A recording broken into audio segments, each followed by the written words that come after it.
ព្រះថនវង្សពិសោធន៍ចិត្តនាងពៅទ្រង់ក៏ប្រែក្រឡាធ្វើជារូបរាងស្អាតបាតដូចដើមហើយចូលទៅចែចង់សុំក្តីស្នេហ៍ពីនាងនៅប្របមាត់បឹងមួយ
ដូចទឹកអំរិតដដិតលើខ្នើយអោពើរចនាអូណាយបងសូមគៀកកាយកែវណានាងណាគេមកសុំពើស្នេហ៍មនុស្សឬទេវតាបងជីរាជបុត្រក្សត្រាដូចពៅរចនាដែលណាពីសីកុំយកអាខ្លងបើយករាជវង្សសំពងក្សត្រីទេខ្ញុំចាំមានប្តីពីកាលលេចក្តីក៏ស្រីស្ម័គ្រស្មង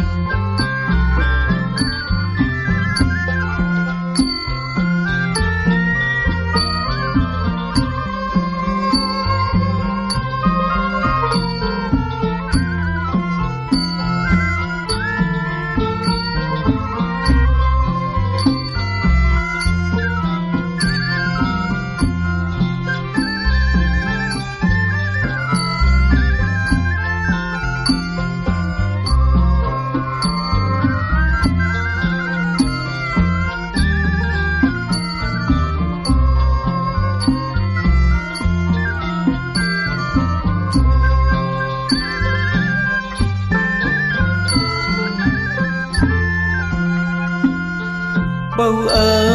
យបងសូមប្រឡាញ់រូបពៅនៅក្មេងសំបងកំឡោះសូមត្រង់កំឡុងសំរងឆាប់យាមចេញចៅសងនឹងសង្ស័យបងមានរាជទ្រព្យ រົບក្លៀងមិនអស់ទេស្រស់ចរណៃរាជទ្រង់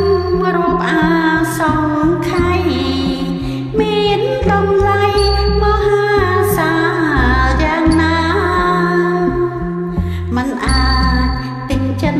ពើបានសូមសង្សារវត្តកានយាត្រាលាហើយនាងពើរចនាសូមផ្ញើស្នេហាទុកមួយគ្រាសិន